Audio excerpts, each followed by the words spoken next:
Hello America, this is Call of Duty Goddess. Today is June the 28th, 2017. With Trump coming out and threatening to bomb Syria again as of June the 26th, because he says that there's evidence of a coming chemical weapons attack. And again, this was June 26th in the evening when he threatened Syria. Now, oddly enough, just one day prior to that threat from Trump, Israel attacked Syrian posts after cross-border fire from Syria.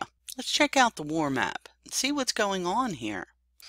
And what we'll do is go back in time to the 25th, where Israel is having all the problems with mortar fire coming into the Golan Heights. And sure enough, it looks pretty busy around here in the Golan Heights, doesn't it? Let's see if we can get a better view of things that are going on. Several projectiles fired from Syria hit an open area in the northern Golan Heights. No injuries. Israeli army says number of mortars have landed in Israel's place near the Golan Heights due to fighting in Syria for a second day in a row. Israeli army says number of mortars have landed in Israel's area. So we see that. Let's see what the announcement is. Due to the unacceptable breach of Israeli sovereignty, an official protest has been filed with UNDOF. What in the world is that? Due to the unacceptable breach of Israeli sovereignty, an official protest has been filed with UNDOF. And the first comment here, unacceptable breach of Israeli sovereignty from stolen Syrian land. Give the land back and you won't have to be breached.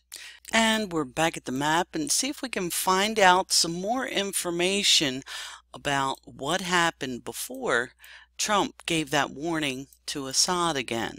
I think it's about more than chemical weapons, because I don't believe that Assad was using chemical weapons on his own people to begin with. Anyway, let's see what we have here.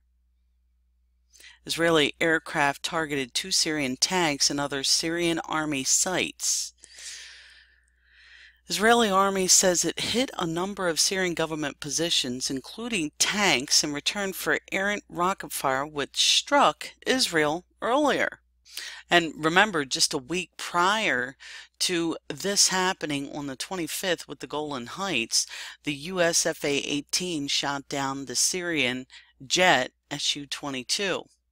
So things are definitely ramping up, but it looks like Trump is jumping in and pretty much doing the bidding for Israel. Doesn't it always work that way? To me, I don't understand why the fighting here has really just gotten ramped up lately. If I were Assad, I would have been fighting in here long ago. Maybe for some reason Assad has more strength to go in there and take care of this. But I think we should keep an eye on this area here, because normally when I've looked at the war map, I usually don't see anything going on here. Barely anything at all. Let's see, 3 days ago, Syrian army soldier was killed due to Israeli airstrike. What a good-looking young man. Anyway, without Trump showing any evidence of any kind of chemical weapons from the last attack, or even showing proof of chemical weapons for this attack, how can I possibly believe him? You know, it seems as though he wants to start a war. I can't help but think that way. So I wanted to show you this because whenever things like this happen, I like to go to the date, because things aren't always as what politicians say they are.